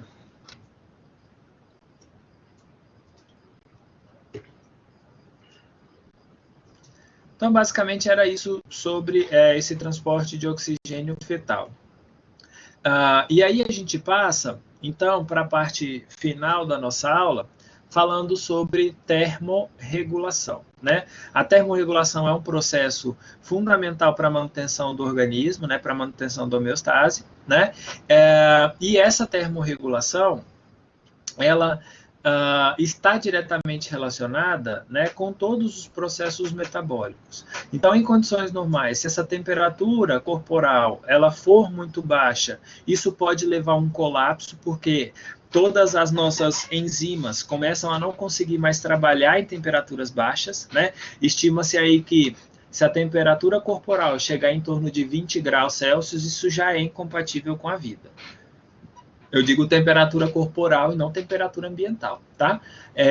E ao contrário também é ruim, né? Se essa temperatura aumenta muito, isso desfaz a estrutura tridimensional das proteínas e, consequentemente, leva a um processo de desnaturação, né? Então, o que a gente tenta sempre fazer é ou fazer com que o animal ganhe menos calor ou com que ele perda mais calor, que ele perca mais calor na tentativa, porque eu li ali perda, né, na balancinha. Mas ou a gente precisa fazer com que ele perca ou tenta mais condições de perder calor e, consequentemente, manter isso estável dentro da faixa normal para cada espécie. Lembrando que isso é muito variável, a gente vai falar sobre os principais animais domésticos e as temperaturas, né, que são comuns para cada um deles, né, a faixa normal de temperatura, tá? Se a temperatura da mãe ficar alta, do feto também fica, Vitor. Porque além, né, do transporte de oxigênio, transporte de nutrientes, o sangue da mãe, né, também leva uma temperatura maior, tá? Então, se a mãe está com febre, por exemplo, há um aumento na temperatura do feto, tá? Bom, então só para a gente... Se pode levar ao aborto, isso vai depender muito, Vitor. Depende de quão grave. Primeiro, depende de qual é a causa do aumento da temperatura, da febre, né? O primeiro ponto. O segundo ponto é o quanto isso vai perdurar e qual é a temperatura, certo? Por exemplo, se é lá uma égua que fica com 42, 43 graus, isso persistente por muito tempo, pode levar a aborto, tá? Mas isso é muito variável. Depende muito da causa, depende muito da duração da febre, né? Por isso que quando a gente tem febre, a gente toma logo um antitérmico, porque febres altas por muito tempo podem levar a problemas, convulsões, etc, tá? Então, isso pode variar um pouco. Beleza?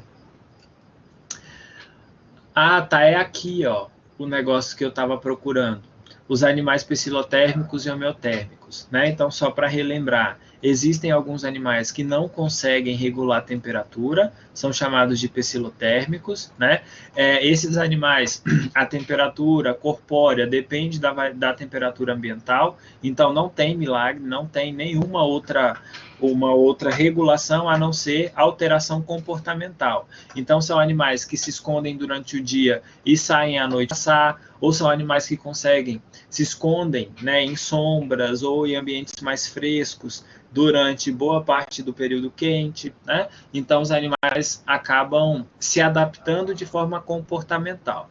Agora, no caso dos animais homeotérmicos, né, que somos os mamíferos, as aves, todos esses aí, eles têm uma temperatura corporal que é constante, né? A temperatura do ambiente vai variar muito, dependendo da situação, mas a temperatura corporal tende a se manter constante. Isso porque existem vários mecanismos onde, através do metabolismo desse animal, ele consegue perder ou ganhar calor na tentativa de manter a temperatura dentro daquela faixa de normalidade. Tá?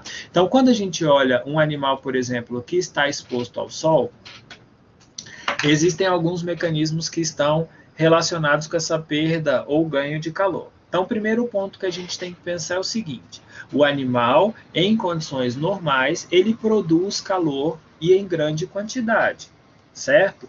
Então, mesmo na sombra, vai conseguir ser aquecido? Vai, porque o metabolismo de tudo quanto é coisa, carboidratos, proteínas e lipídios, vão, como consequência, gerar calor. Né? Aí alguns geram mais, como no caso dos lipídios, alguns geram menos, né? Como no caso dos carboidratos, mas de maneira geral isso já é produzido de forma normal.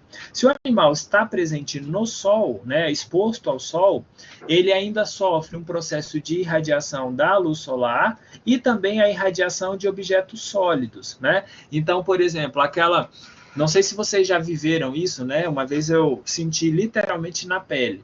Eu fui para a formatura de uma prima e estava na sombra, numa piscina, fiquei a tarde inteira lá debaixo de um guarda-sol. O que aconteceu? A gente está na sombra e eu torrei feito um desgramado. Chegou de noite na formatura que eu fui tentar vestir um terno, eu não conseguia. Por quê? Eu não estava exposto à radiação solar, mas eu estava exposto à radiação que é emanada por objetos sólidos, que refletem isso. Né? Então, essas são duas formas com que o animal absorve isso do ambiente. Ao mesmo tempo, ele não só absorve, ele também perde por alguns mecanismos importantes. Através da evaporação, que pode acontecer pelas vias aéreas ou através da pele, por glândulas sudoríparas, né? O animal emite também radiação infravermelha, o que é menos importante do ponto de vista de regulação da temperatura, da homeostase, tá? Ele também perde por convecção, né? A gente vai falar sobre todos esses mecanismos daqui a pouco, ou ainda mais por condução, né? Por condução, a gente vê muito cachorro e gato fazendo isso, né? Tá com calor, ele se espicha, bota a barriga no chão, no local mais friozinho da casa, na tentativa de perder calor dessa forma, tá? Então, essa imagem reduz todos os processos onde o animal troca calor com o meio, tá? E por que o processo de termorregulação ele é tão importante? Quando a gente pensa em animais, e sobretudo animais de produção, existem várias condições que o animal sofre por uma condição que é chamada de estresse por calor. Então, esse animal, uma vez que ele está, por exemplo, estabulado, num local que já é quente por natureza, sem ventilação, e ele ainda está ingerindo dietas altamente calóricas, isso pode fazer com que o animal deixe de se alimentar, porque se ele não consegue perder calor de outra forma, ele para de se alimentar, que o não metabolismo dos alimentos reduz a produção endógena de calor. Tá? Então, entender um pouco sobre essa termorregulação, principalmente para quem vai trabalhar com animais de produção, é fundamental. E, sobretudo, aqueles que ficam em condições estabulados, né, em condições de confinamento. E, principalmente, aqueles que estão em locais fechados, pouco arejados. Então, isso tem que ser muito bem pensado.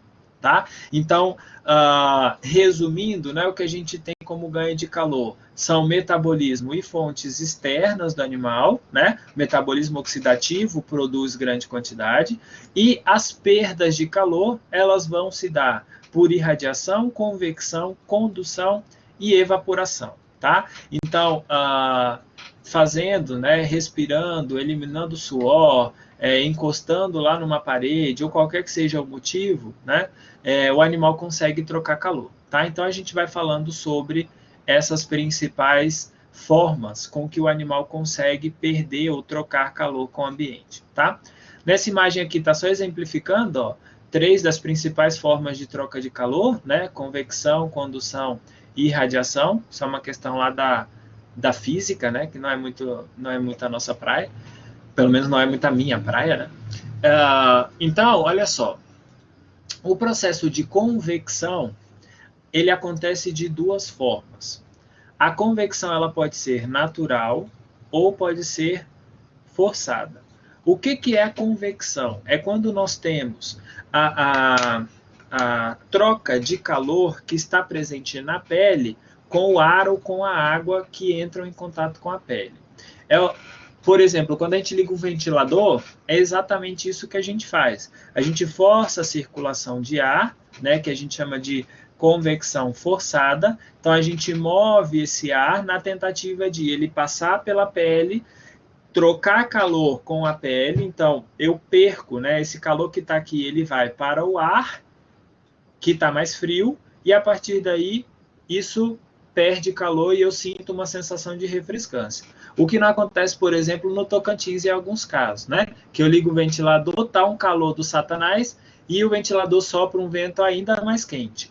Uma coisa que a gente tem que levar em consideração é que, para que isso aconteça, para que a convecção seja eficaz na troca de calor, o ar que é soprado, né, ou ar ou água, mas enfim, o que a gente tem fazendo com que esse calor seja retirado da pele, requer um ar um pouco mais frio, uma água um pouco mais fria, né? Se, por exemplo, eu estou morrendo de calor, tomo um banho de água quente, eu vou continuar com o corpo quente, necessitando suar, necessitando trocar calor de alguma outra forma na tentativa de resfriá-lo, tá? Então, a convecção é quando eu tenho uma troca de calor, com ar ou com água. Aqui não é evaporação, tá? A evaporação acontece através de suor, o que é um pouco diferente. Aqui é simplesmente eu jogo uma água, ou passo uma corrente de ar, e esse ar ou essa água captam o meu processo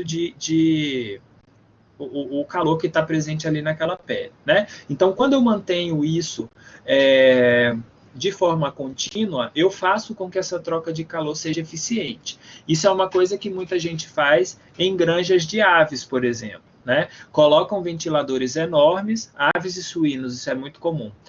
Colocam ventiladores enormes que forçam a ventilação dentro do galpão, e isso faz com que aquele vento que circula ali aumente a convecção e reduza o estresse por calor naquelas aves e suínos, né, que têm metabolismos muito acelerados e sofrem muito com essa produção de calor excessiva, tá?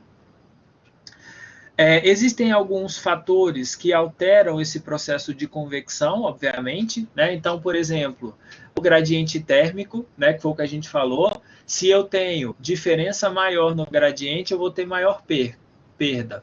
O que isso significa?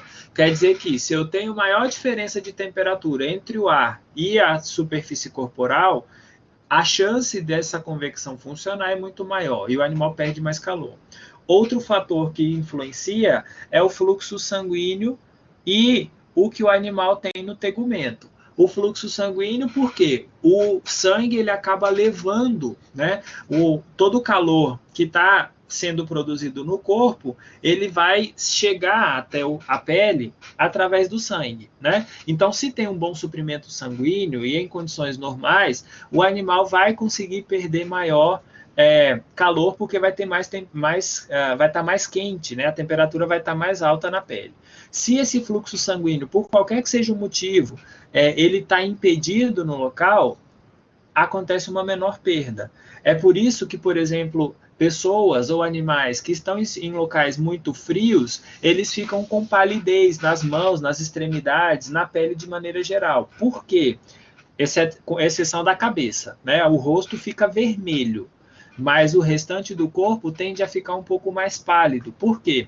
Se o animal está com hipotermia, ou seja, se ele está já sofrendo com uma redução na temperatura corporal, reduzindo a quantidade de sangue que passa através da pele, consequentemente vai haver uma redução do calor que está sendo produzido no corpo para a pele e, consequentemente, diminui a perda. Tá? Então, esse é um ponto importante. O outro ponto também que deve ser levado em consideração é o que o animal tem para isolamento.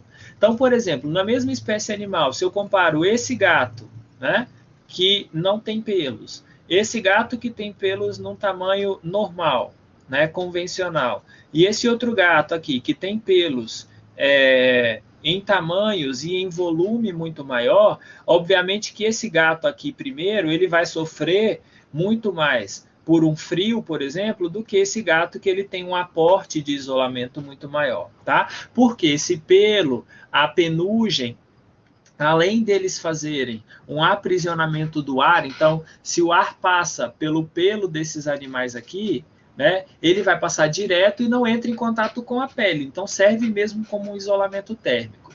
Nas aves, as penas acabam servindo também da mesma forma, né? Elas, quanto mais espessa essa pelagem ou essa plumagem, maior é a chance desse animal não conseguir trocar de forma adequada calor pela pele, né? E em contrapartida, quando esse animal está em situações ou em ambientes frios, esse pelo acaba protegendo essa troca de calor. Então, por exemplo, isso também está relacionado com piloereção, né? Então, esses animais que têm pelo, eles desenvolvem mecanismo de piloereção na tentativa de reter calor e, consequentemente, o animal que não tem pelo, ele não tem ou não faz esses mecanismos, tá? Na verdade, os folículos, eles até ficam eretos, né? Eles ficam saltados da pele, mas não tem nenhum pelo para fazer esse processo de proteção. Então, isso é o que a gente chama de convecção. É a troca, né? Normalmente com o ar, o que é mais comum, né? Da temperatura que está na superfície da pele, tá? Então, esse é o primeiro mecanismo. Os outros mecanismos, né, de condução é quando há um contato íntimo do corpo do animal com uma superfície que está ligeiramente mais fria. Então é óbvio, se a superfície está mais fria, vai haver um resfriamento. Se a superfície está mais quente, vai ter um aquecimento, né? E a condução é somente por contato de o animal com a superfície, né? O que o cachorro faz lá normalmente quando ele está com muito calor, deita com a barriga para baixo, que é uma área que tem normalmente menos pelo, né? E ele consegue trocar calor, né? Dissipar calor através dessa região com o solo que normalmente está mais frio, tá? Também fazemos, né, tanto absorvendo quanto perdendo calor por irradiação, né, que é a transmissão por radiação infravermelha. Normalmente, a gente não... Esse tipo de transmissão, né, de troca de calor, ele não precisa de contato próximo, né?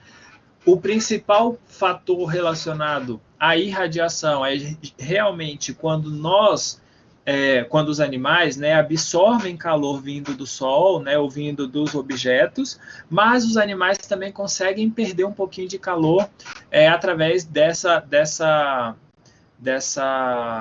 desse tipo de irradiação, liberando radiação infravermelha.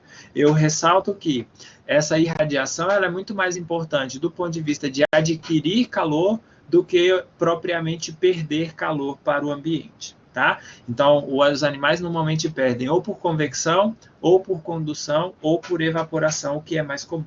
Tá?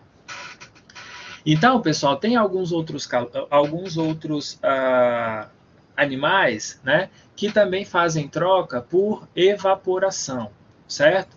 Então, o que acontece? Nesse caso de evaporação, normalmente é uma forma mais cara de trocar calor, né, das outras formas. Geralmente isso acontece de forma passiva, né, por contato, é uma questão do mais quente para o mais frio, né? Mas nesse caso aqui, para que haja a evaporação, acontece gasto energético porque vai haver perda de vapores de água, seja através da pele ou através da respiração, através do ato de ficar ofegante, né? Então, são dois mecanismos que usam o processo de evaporação.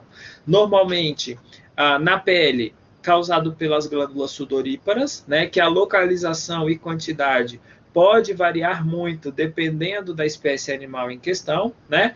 E normalmente essa evaporação ela é muito importante, acaba sendo uma das principais em alguns animais, mas ela sofre efeito da umidade relativa do ar. Então, não sei se vocês já foram para algum lugar muito úmido, né? E sente, principalmente um lugar que é muito úmido e quente, né? E sentem que a pele fica pregando, né? A gente sai, toma banho de manhã, sai, 10 minutos na rua você já está pregando. Por quê? Porque quando eu falo de evaporação, uma questão importante é que aqui a temperatura do ar pouco importa. O que mais importa para que esse processo seja importante é justamente a umidade relativa do ar. Se eu tenho um ambiente com uma saturação de umidade muito alta, consequentemente, aquela umidade que é produzida e liberada através da pele, principalmente, ela vai ter prejuízos, né? Por isso que a gente fica preguento. Por quê? Porque a pele não consegue eliminar aquele suor que está sendo produzido. Isso vai se acumulando na pele, tá? Então, quando a gente pensa nessa forma de transmissão de calor, ela é a única forma onde a temperatura do ambiente está maior do que a temperatura corporal. Então, de novo, né? Estou lá trabalhando com um cavalo lá na minha fazenda, em Palmas, Tocantins, nessa época não, que agora está um pouco mais seco, mas no começo do ano, que a temperatura está lá nas alturas e a umidade relativa do ar está muito alta. Estou lá na fazenda do meu sogro, lá trabalhando com o cavalo. O que vai acontecer? O animal ele vai produzir sudorese, né? Ele vai ter suor na tentativa de evaporar através da pele, mas isso não vai ser muito, só vai ser, né, eficaz se a umidade estiver mais baixa. Então, a partir daí, ele começa também a ofegar e a eliminar vapores de água e, consequentemente, calor através da respiração. Agora, quando eu penso num local onde a temperatura do ambiente é muito alta, e, consequentemente, né, você encosta na parede, está quente, você encosta no chão, está tudo quente, não tem outra forma do animal perder calor. Numa situação como essa, a única forma vai ser por evaporação, tá? Então não dá para fazer por convecção, porque você bota lá um ventilador, o vento tá quente pra caramba, tá? Lembrando que a gente precisa, para que haja troca de calor por condução ou por convecção, a temperatura do ambiente ela tem que ser menor, muito ou ligeiramente menor do que a temperatura corporal. Se for igual ou maior, não vai adiantar, certo? Então, a troca, né, através de evaporação, ela vai ser muito mais importante nesses casos, tá? É muito variável também, né, em equinos e bovinos, sobretudo equinos, favorece ou predomina a sudorese, né, apesar de também fazerem ofego, né, que a gente chama, que é o fato de ficar ofegante.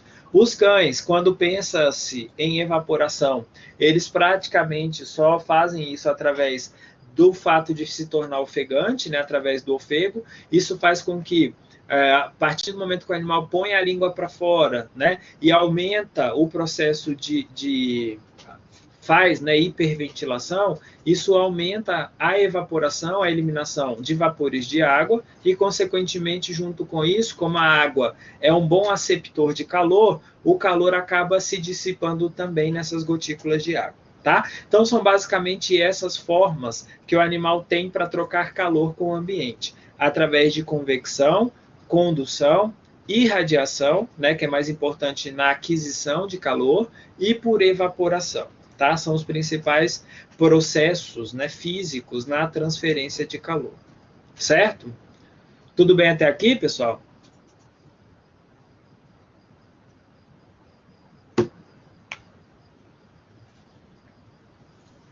Tudo bem, galera?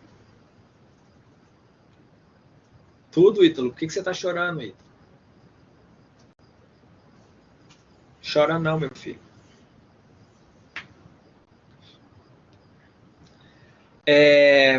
Pessoal, eu vou fazer o seguinte, já que não vai dar tempo da gente terminar toda a parte de termorregulação hoje, eu vou encerrar a nossa parte relacionada a esse tema por aqui. Tem alguma dúvida?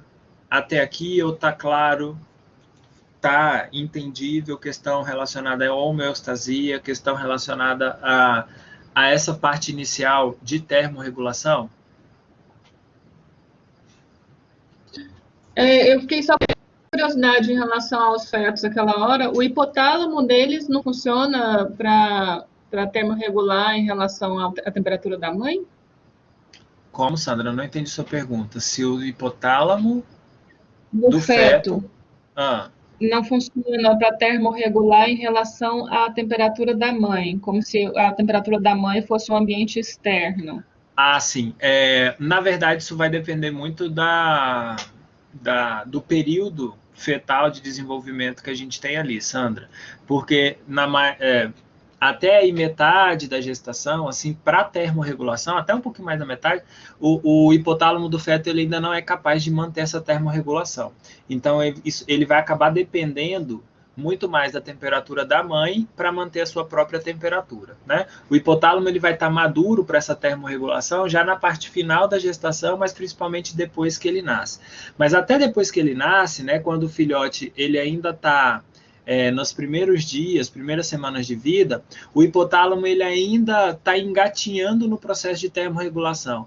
Ele acaba sendo eficaz para várias outras partes do metabolismo, né, como produção de hormônios e tudo mais, mas para termorregular, né, ele é muito menos maduro, né, do ponto de vista de termorregulação, até mesmo logo depois que ele nasce, certo?